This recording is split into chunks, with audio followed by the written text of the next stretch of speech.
Vamos para nossa pauta, que a gente estava esperando por essa pauta, que é uma pauta tão importante, tão importante.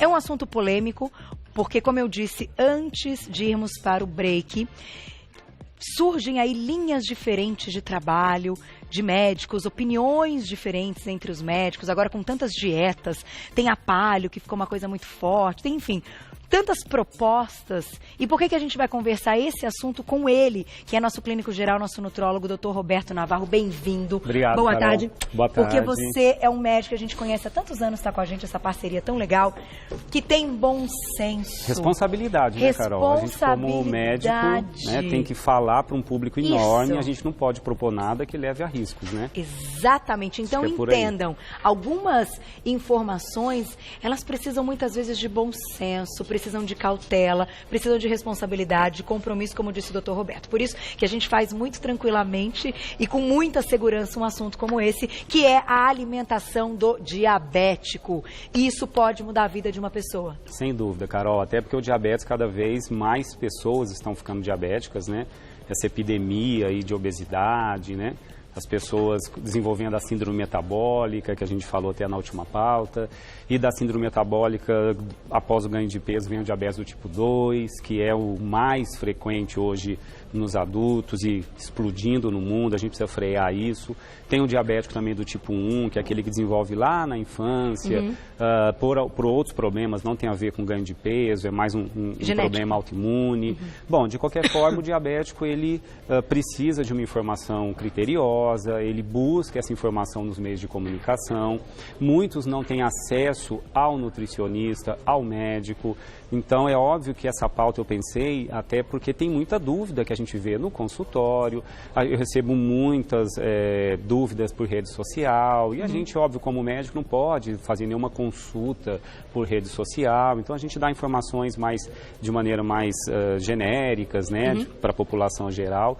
Mas vamos sim hoje falar com calma, Carol, para que o diabético tenha noção, né, qual é o carboidrato que eu devo evitar, qual carboidrato eu devo escolher, e as gorduras que eu como. Também podem influenciar. Aliás, é o que a medicina começou a se preocupar muito mais, Carol. A questão do carboidrato a gente já vai falar, continua sendo importante não só para o diabético, como para a população em geral, mas se passou a ter outros focos de uma década para cá, 15 anos para cá, de outros nutrientes, outros alimentos que o diabético não pode errar, porque eles têm uma incidência muito grande de morte por doença cardiovascular. E a gente deixou de lado de falar das gorduras que predominam no prato do diabético, né? Tá. E é isso que é o que hoje a nutrição, a nutrologia, a endocrinologia estuda como até mais importante do que só ficar atento ao carboidrato. Entendi. A gente vai falar disso. Se puder... Você quer começar com o vídeo? Pode começar um vídeo, só para a gente mostrar assim, por que o diabético tem problemas, né? Geralmente, quando a gente come, Carol, né, e o alimento vai lá para o nosso sistema digestivo, sofre a digestão toda bonitinha, e boa parte desse alimento, que são os carboidratos, nós vamos falar deles, vai ser digerida e vai ser absorvida na forma de glicose. Né? A glicose é uma fonte de energia que as nossas células precisam para que a gente sobreviva. Então, onde essa glicose vai parar? Quando ela entra no sangue, ela vai ser destinada para vários órgãos, para o músculo, até para o próprio tecido adiposo, o fígado também recebe essa glicose. Tá. E só que para a glicose entrar dentro da célula, a gente precisa de um hormônio ser produzido para que a glicose consiga entrar dentro da célula. Quem produz a insulina, que é esse hormônio importante, é o pâncreas. Né? O diabetes do tipo 1 não consegue produzir insulina. Aí o problema já é pela falta de insulina, ele não produz.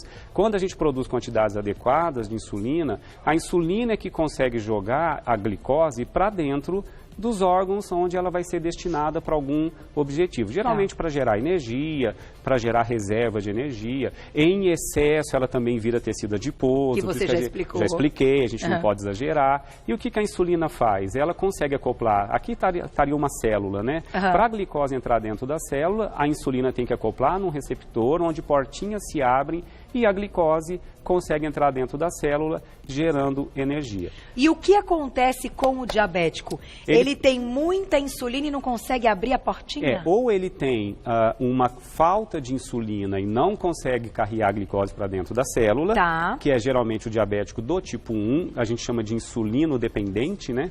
Ele precisa de usar a insulina. Que é autoimune. Que é autoimune, tem algumas variações, é mais rara, mas geralmente é por deficiência de insulina. Alguns diabéticos também, chamados do tipo 2, na vida adulta, que desenvolve às vezes mais pelo ganho de peso, podem chegar ao ponto onde também não produz insulina, que é uma fase mais final do diabetes, quando é diabetes de longa data. O diabético do tipo 2, que a gente vê hoje como mais frequente, não é que não consiga produzir insulina, é a dificuldade da insulina acoplar naquele receptor. Né? Quer dizer, aí a gente chama de resistência à insulina, que é um quadro que se inicia geralmente com o ganho de peso, aumento da circunferência abdominal, desenvolvendo a síndrome metabólica e chegando ao diabetes. Então existe o pré-diabético também, bom que você falou no início. Quem está aí em casa... Isso aqui também é para pré-diabético. Que o médico falou, você está com resistência à insulina ou já está com pré-diabetes, essa pauta também é para vocês. Aliás, eu acho que essa pauta é para todo mundo. Para ninguém chegar a ser pré e nem diabético, certo? Exatamente. Não evoluir nesses problemas. E quem já pelo menos tem uma noção na questão alimentar, Perfeito. Né? E para chamar a atenção aqui, gente, até porque está circulando muito aí em meios de comunicação, que existe uma alimentação específica para curar o diabetes, e eu tenho responsabilidade de dizer que não existe alimentos que curam o diabetes, existe uma alimentação adequada e correta para o diabético ter o controle da sua doença. E qualidade de vida. E qualidade de vida. E se ele precisa usar medicamento específico, que esses medicamentos sejam prescritos de maneira correta, pelo médico correto. É verdade. Então vamos lá. Vamos responder a primeira pergunta? Que é muito frequente. Olha lá, as principais perguntas de consultório quando o assunto é alimentação do diabético. Na tela. É uma linda pergunta... essa foto, hein, Juju? Ficou linda. Isso é uma coisa que mudou, Carol. Vamos lá. O total de carboidratos do diabético é diferente de quem não é? Bom, primeiro entender, carboidratos são vários, né? A gente tem como alimentos considerados carboidratos os legumes, as hortaliças, as verduras, as frutas, as leguminosas, feijão, ervilha, grão de bico, soja, lentilha, também tem um pouquinho de carboidrato. A gente tem carboidrato nas frutas, carboidrato no grupo cereais, arroz, trigo, pão, biscoito, bolacha, aveia, mandioca, batata, inhame, o grupo cereais, e o grupo dos açúcares, né? O açúcar mesmo refinado e os doces, os refrigerantes, o álcool, todos esses são os carboidratos. O que se preconizava lá atrás é que o diabético ele tinha que diminuir sensivelmente os carboidratos de um modo geral. Se chegou a recomendar que no máximo 20% da dieta do diabético fosse constituído de carboidrato. Isso mudou muito, Carol. 20% era uma quantidade muito baixa. Se recomenda, em média, 50% a 55% da dieta de um indivíduo normal ser composto de carboidrato. Isso mudou muito. O diabético sofria muito porque não podia comer, às vezes, nem um legume, às vezes uma verdura, um cereal, porque é carboidrato, tinha que cortar muito. Isso mudou, Carol. O parâmetro hoje, o consenso hoje é até 50% pode ser carboidrato. Desde que escolha bem. Aí é que mudou. A qualidade do carboidrato. Exatamente, Carol. A grande preocupação passou a ser essa. Não é que tem que cortar o carboidrato. Tem que saber escolher os mais adequados. E é o que eu tentei trazer agora para a gente começar a já linkar a pergunta com o que eu vou mostrar. Perfeito. Então, quais carboidratos a gente tem que evitar? Né, que o diabético tem que ficar em alerta. Então vamos deixar a câmera pegar aqui é o esse Evite? Prato. Esse agora que eu tô vendo a plaquinha. Eu vou falar carboidrato, vou falar gordura, vou falar de proteína. Na verdade, eu estava até olhando, doutor Roberto, você falando tudo que é o grupo do carboidrato, e é até engraçado que dá para dizer o que não é carboidrato, porque tudo é carboidrato. Olha, tirando carnes, aves, peixes, ovos, laticínios, manteiga, azeite, tudo sementes e oleaginosas, o resto tem carboidrato. Tudo tem carboidrato. Então, no final, gente, o que tudo. Então, é muito importante, inclusive, saber, né? Entender. Exatamente. Não, mas é uma frutinha, é carboidrato. Então aqui é um grupo do Evite. Por onde você quer começar? Então vamos lá. Bom, tradicionalmente a gente tem que pensar em evitar os carboidratos de carga glicêmica muito alta, aqueles que vão gerar muita glicose no sangue, que é a dificuldade que o diabético tem de metabolizar a glicose, e que entrem muito rápido, né? Que é a tal da carga e do índice glicêmico. Certo. Então a gente, óbvio, né? Acho que já é chover no molhado, mas tem pessoas que talvez não tenham essa informação. Vamos mostrar essa bonitona aqui, que aqui tem todos os piores, né? Aqui tem o pão branco, tá?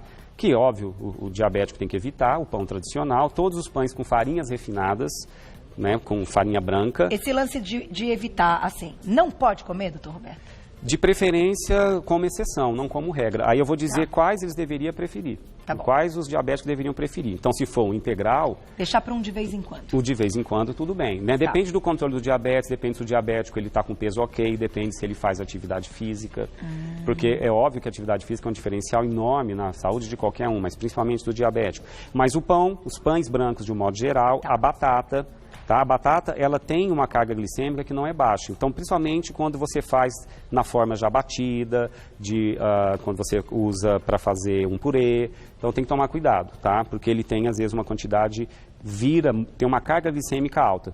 E a gente vai falar dos que a gente pode priorizar, né? No lugar aqui, o que a gente priorizaria. Tapioca? Trouxe o arroz branco também, o arroz tradicional. Trouxe aqui as bolachinhas água e sal tradicionais. Trouxe aqui a tapioca, porque a mandioca, óbvio, a tapioca é a farinha, né, granulada da mandioca. Tem uma carga glicêmica que não é boba, Carol. Então a gente vê às vezes, eu vou tirar o alimento, vamos tirar o glúten, vamos trocar. Para um diabético, tapioca, né? Tem que tomar cuidado com a quantidade. Não que não muito de vez em quando, mas tem que ser bem de vez em quando, porque a carga glicêmica da tapioca é alta. Tá? Então eu trouxe aqui para chamar a atenção, porque às vezes está todo mundo liberando, achando que está tudo ok, tudo lindo, e tem que tomar cuidado. Na questão das frutas, eu trouxe algumas onde a carga glicêmica é média, então a gente tem que ficar um pouco em alerta. Essa eu diria, não que nunca mais pode, mas tem que ser exceção, não regra, tá? Uvinha? Eu trouxe aqui a uva, que tem uma carga glicêmica que não é muito baixinha. Trouxe aqui frutas secas, trouxe o damasco, né? Todas as frutas secas, as passas, o damasco seco, eles, por perderem água, eles concentram muito a quantidade de carboidrato, né? A carga glicêmica fica alta, então não pode abusar.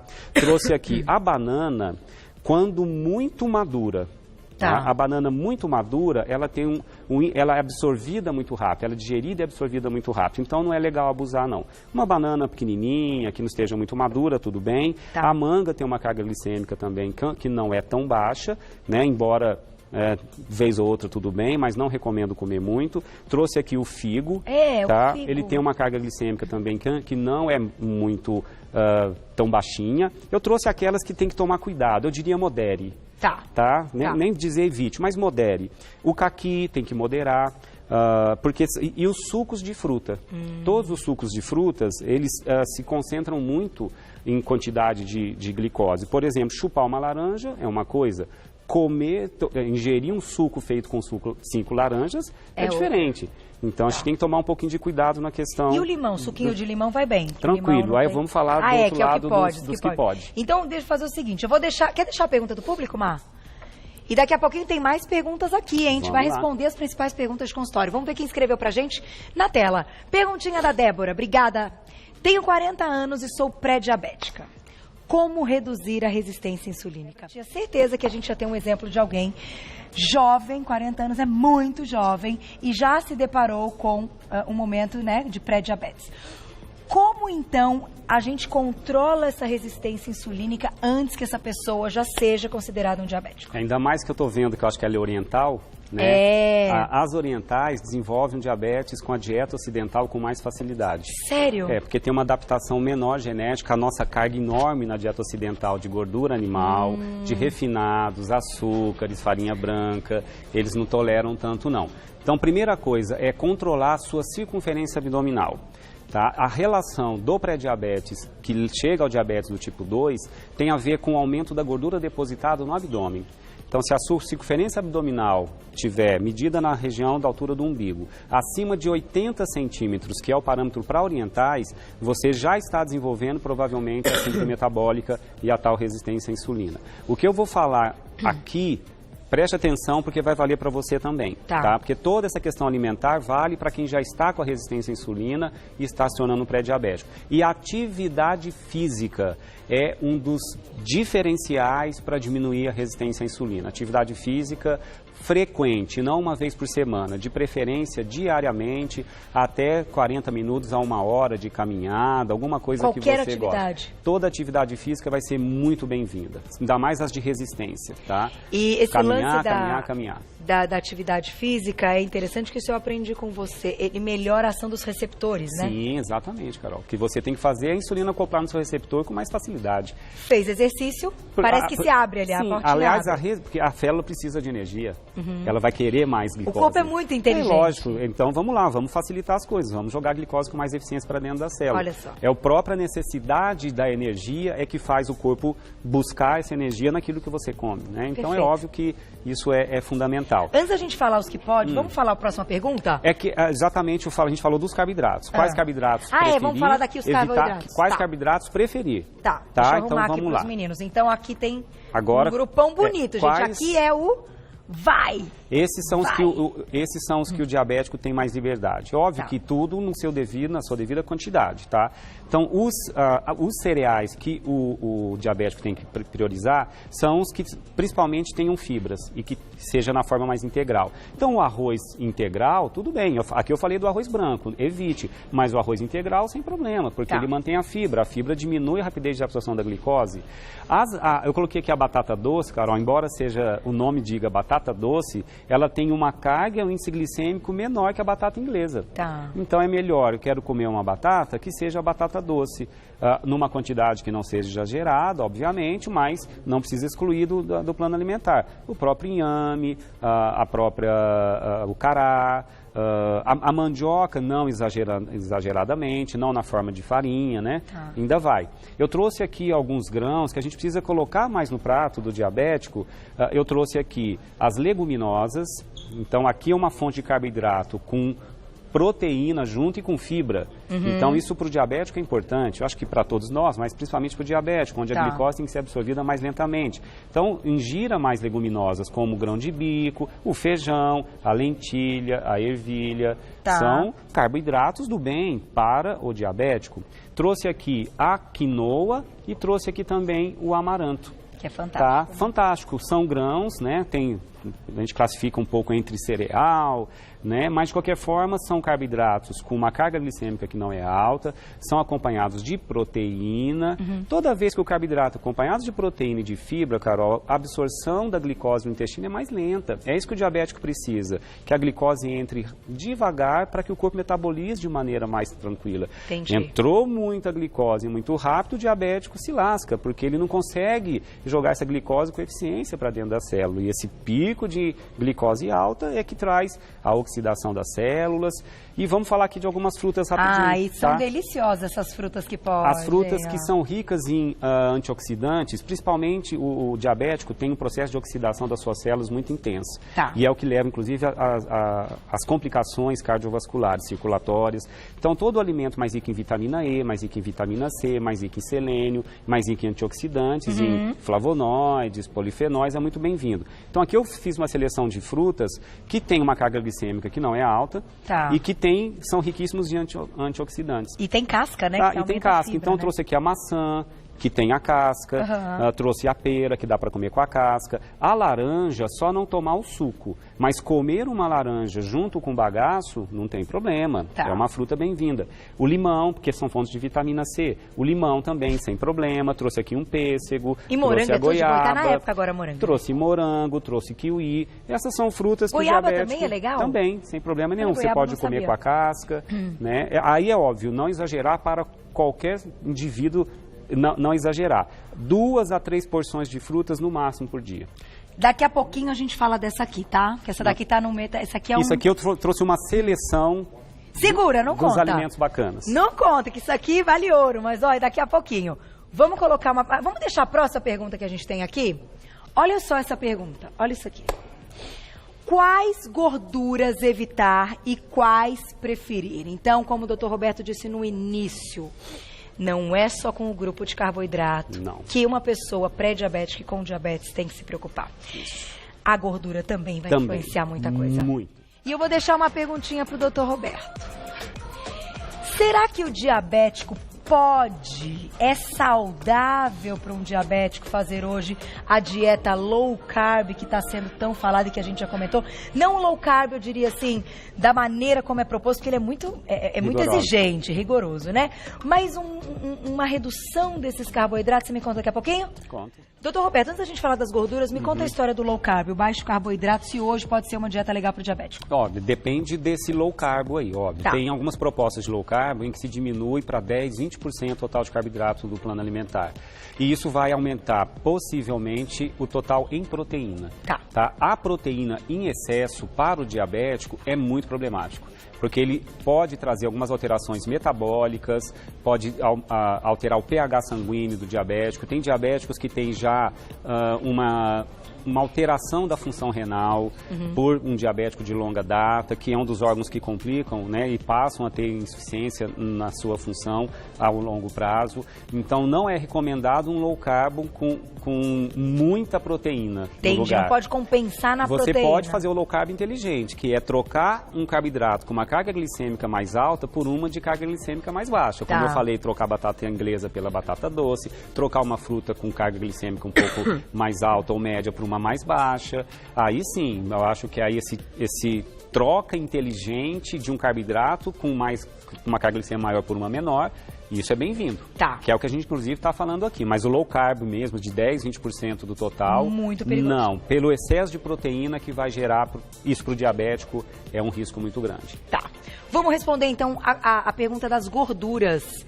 Temos que nos preocupar também com o tipo de gordura? É o que passou a ser mais, pelos estudos, o que mais mostrou correlação de morte por doença cardiovascular no diabético é quando ele pode entupir teus vasos sanguíneos, ele tem um vaso sanguíneo mais frágil pelo processo de oxidação. A glicose, quando muito alta, ela enferruja, ela glica, ela oxida a parede interna dos vasos sanguíneos.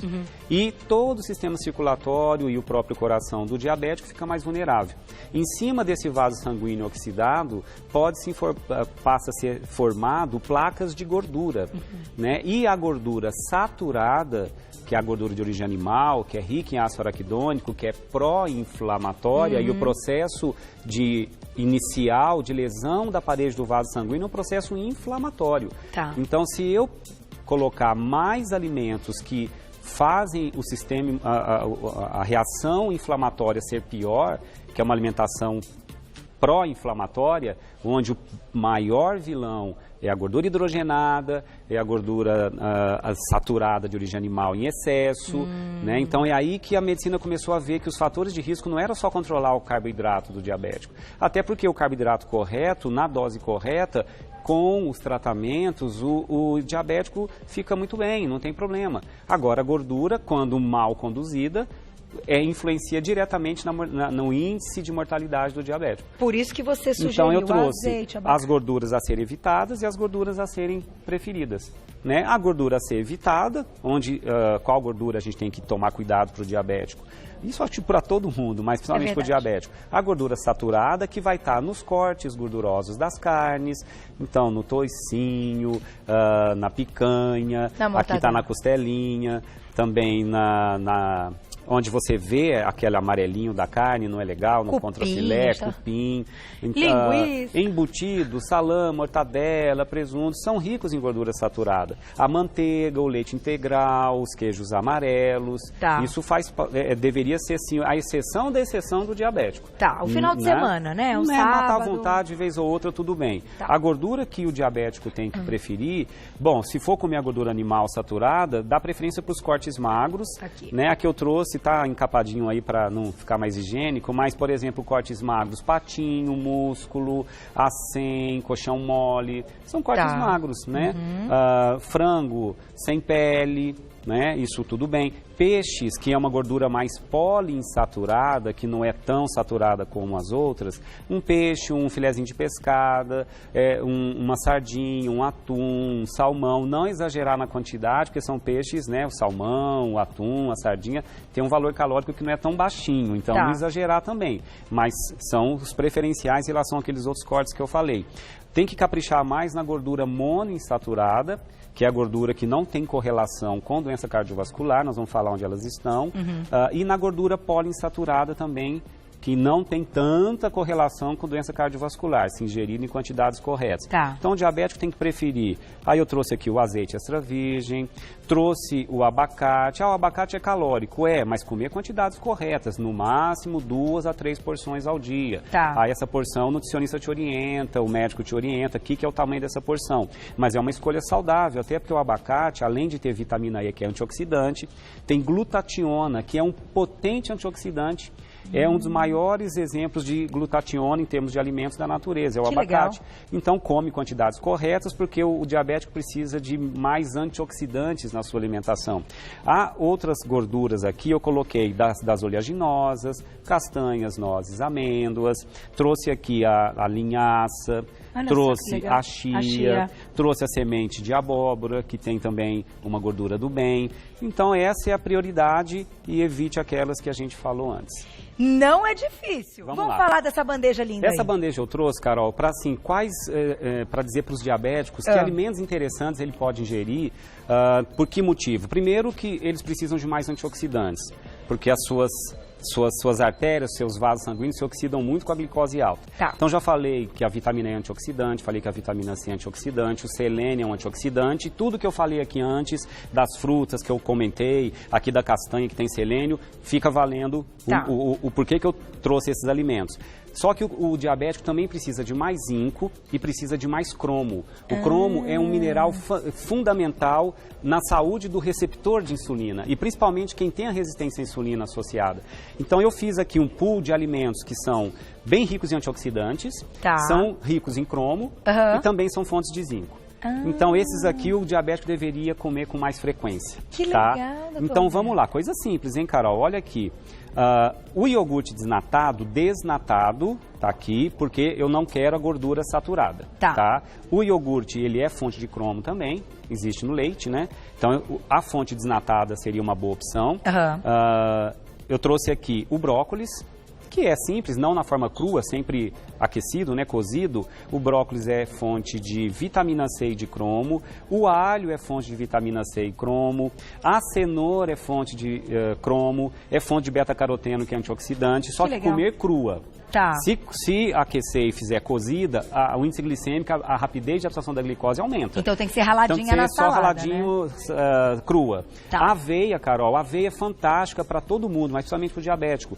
Tem uma carga glicêmica baixíssima, tem fibra e ajuda no controle do colesterol, que é um vilão também para o diabético. Então, aveia, um iogurtezinho com aveia no meio da tarde, no lugar daquela bolachinha com água e sal e geleia, né? Maravilha. Seria interessante. O tomate é fonte também de cromo. Trouxe aqui do lado a canela. A canela é fonte excelente de cromo. Joga aqui a canela em cima do iogurte com aveia no meio da tarde e tira aquele pãozinho com manteiga.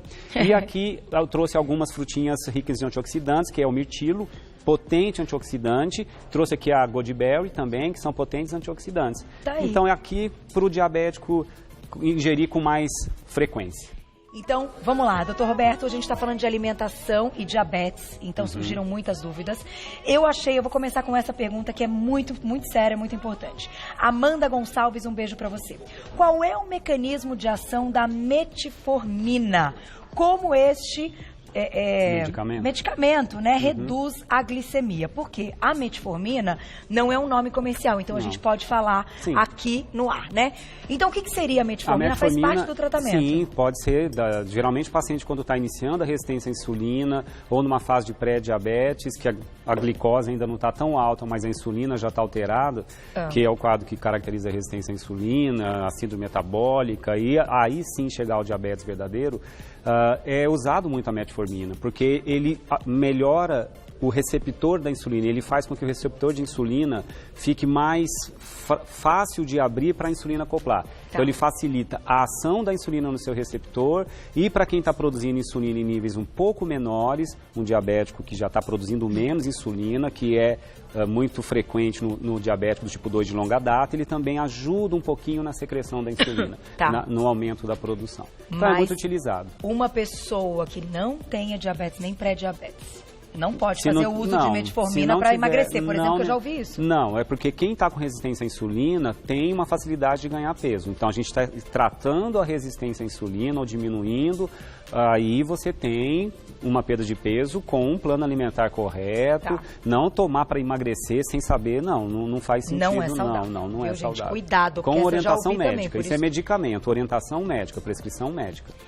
Essa pergunta da Si Barbosa é ótima, um beijo, Si. As mulheres portadoras de ovários policísticos obrigatoriamente têm diabetes? Tenho 31 anos e fui diagnosticada com ovários policísticos. A gente já falou dos ovários policísticos algumas vezes com ginecologistas, mas a gente sabe que é um problema multidisciplinar. Porque muitas mulheres podem desenvolver a resistência à insulina que você comentou. Isso, a síndrome do ovário policístico é quando a mulher, após desenvolver o ovário policístico, passa a ter alterações de risco. Então, crescimento de pelo, aumento da obesidade central, existe o desencadeamento de resistência à insulina, que a gente não sabe se é a causa ou a consequência, mas de qualquer forma, a mulher com ovário policístico tende a ter resistência à insulina e ter uma consequência de aumento da gordura abdominal e ter uma tendência, se continuar ganhando peso, se a alimentação for totalmente desbalanceada, sedentarismo, chegar sim a um diabetes, porque ela já tem a resistência à insulina, que é o primeiro degrau para depois ficar intolerante à glicose, que é o pré-diabetes, e depois, com a glicemia já alta, ser uma diabética verdadeira. Então, existe uma tendência maior, mas é só cuidar do problema, sem problema Fazer nenhum. Alimentação de tudo que você disse é um cuidado. Sem sombra de dúvida. Para dúvida. algumas mulheres com ovário policístico, pode ser que tenha essa orientação também da metformina. Sim, existe como tratamento também. Um dos tratamentos é entrar com a metformina. Os ginecologistas às vezes prescrevem também. Perfeito. Sem sombra de dúvida. Essa pergunta também é maravilhosa. Sheila Datz, um beijo para você. Como identificar uma criança que tem potencial para ter diabetes? Afinal, prevenção logo cedo é fundamental. Fundamental. E obesidade infantil e diabetes, gente, estão nessa caminhando fase. juntos. Primeiro, se tiver na família parentes de primeiro grau já diabético, a criança já tem uma vulnerabilidade genética. Né? E cuidar da alimentação e do peso da criança. A obesidade infantil é, sem dúvida, um desencadeador para o diabetes na vida adulta. Então, é cuidar da alimentação, tudo que a gente falou, atividade física, criança sedentária que só come doce o dia inteiro na frente da televisão, e salgadinho, e bolachinha, e o pai é diabético ou a mãe é, ou segundo grau, avós, a chance aumenta muito. Então, aquela cuidar história, da alimentação. Criança gordinha, ai que fofa, porque ela é pequenininha, gordinha. Não procede. Não procede. Isso ficou para o passado, Carol. Criança saudável é criança com peso correto. Eu vou fazer uma pergunta que eu acho que muitas perguntaram de maneiras diferentes, porque muita gente começou a dar números. A minha glicemia tá tanto, isso é pré-diabético? A minha... Hoje, como através dos exames complementares, né, vocês dão aí esse diagnóstico de um pré-diabético ou de um diabetes? Não é só a glicemia, né? Não, hoje assim, óbvio, a glicemia em jejum, mesmo normal, o primeiro degrau para chegar a um diabetes é desenvolver resistência à insulina. A resistência à insulina é diagnosticada mesmo com a glicose normal, mas com a insulina alta no sangue. Existe um índice que a gente calcula quando se pede os exames, isso todo médico sabe, para saber, você já tem resistência à insulina, já vamos começar a reverter aqui. Se a resistência à insulina não for tratada ou não for revertida, a gente começa a ter um aumento da glicose no sangue. Aí você vai dosar, o diabético verdadeiro, Carol, é quando a glicemia em jejum, você vai dosar lá em jejum, com 10 a 12 horas de jejum, ela está acima de 126. Isso já é um diabetes instalado, tá? Glicemia em jejum acima de 126. Agora, se eu tenho a glicemia acima de 100, mas abaixo de 126, eu não sou um diabético verdadeiro. Essa é a fase que a gente chama de pré-diabetes ou intolerante à glicose. Tem exames que comprovam se você está nesse quadro, com a glicemia em jejum acima de 100, tem o teste de tolerância oral à glicose, é um teste que a gente pede, que o paciente toma glicose e colhe sangue 2 horas depois dessa sobrecarga de glicose. Se ficar acima de 140, é porque você já é um pré-diabético. Abaixo de 140, a gente chama só de hiperglicemia em jejum. A minha glicose está alta, mas eu não estou ainda pré-diabético. Glicose alta, discretamente, o limite até 99, né? E é um momento de alerta. Já é um momento de alerta. Isso tudo é diagnosticável, sem sombra de dúvida, e glicemia em jejum já acima de 126, aí já é um diabético verdadeiro, o tratamento tem que ser iniciado, alimentação, atividade física. Aliás, eu acho que o resumo da ópera, Carol, para fechar com tudo que eu gostaria, prefira cereais sempre na forma integral, para o diabético e para todo mundo de um modo geral. Evite as farinhas refinadas, mesmo a de arroz, se for integral, não. Quando eu falo refinada, é na forma não integral. Tá. Manteve fibra, então o diabético precisa de alimentos ricos em fibras, precisa de alimentos ricos em antioxidantes, a gente deu vários exemplos, vitamina E, vitamina C, selênio, precisa moderar no suco de fruta em exagero, refrigerante, açúcar, doces, nem vou falar porque é óbvio, é chover no molhado. Mas sucos de frutas, cuidado com excesso, prefira frutas que possa comer com a casca, porque a fibra da casca diminui a rapidez de absorção da glicose, e a banana que eu vou comer não muito madura, não posso comer com a casca, joga uma aveia, joga uma linhaça, joga uma chia, porque a fibra tem que estar sempre presente no prato do diabético. Eu vou fazer só uma, é muito rápida, mas é muito importante, que é muita gente que deve estar passando por isso. Juliana, um beijo pra você. Carol, sou diabética e não consigo engravidar. Há 4 anos tomo metformina. Esse remédio atrapalha a gravidez? Qual é a relação com a infertilidade e diabetes? Não, ela pode ter ovário policístico, ter dificuldade para engravidar do ovário policístico, e pode ser que a metformina seja um dos tratamentos para melhorar a resistência à insulina desencadeada pelo ovário policístico. Então, eu não acredito que seja a metformina que impeça ela de engravidar, não. Provavelmente, quem está tratando está tentando corrigir o problema dela, mas mesmo assim ela pode ter dificuldade, até porque o ovário policístico dificulta muito ao início engravidar. Então tem que tomar cuidado. Ju, mas procura ajuda, vai no ginecologista, conversa. Hoje tem tantas coisas, né, para essa reprodução, tem tanta coisa. E não é só reprodução assistida, não, fazer tratamento. Existem inícios de tratamento que são muito eficazes, que muitas vezes podem ser feitos até com comprimidos que estimulam a ovulação. Então procura ajuda, viu, Se Ju? tiver com peso acima, tem que também emagrecer. compromete, né? Tem que emagrecer, porque pode dificultar. Doutor Roberto, meu diretor falou para te dar os parabéns. Isso aqui está maravilhoso, está lindo. A gente agradece sempre, como eu disse no início para vocês. A gente queria fazer essa pauta com o Dr. Roberto. Toda essa orientação, o bom senso, a responsabilidade, o compromisso mudam tudo. E a gente sabe que isso aqui pode mudar a sua vida. Pode mudar a vida de muita gente que está assistindo a gente. Então, você quer saber mais? Dr. Roberto tem um site lindo, que é o www.nutrasaude.com.br. Lá nas redes sociais, no Instagram, você coloca Dr. Roberto Navarro.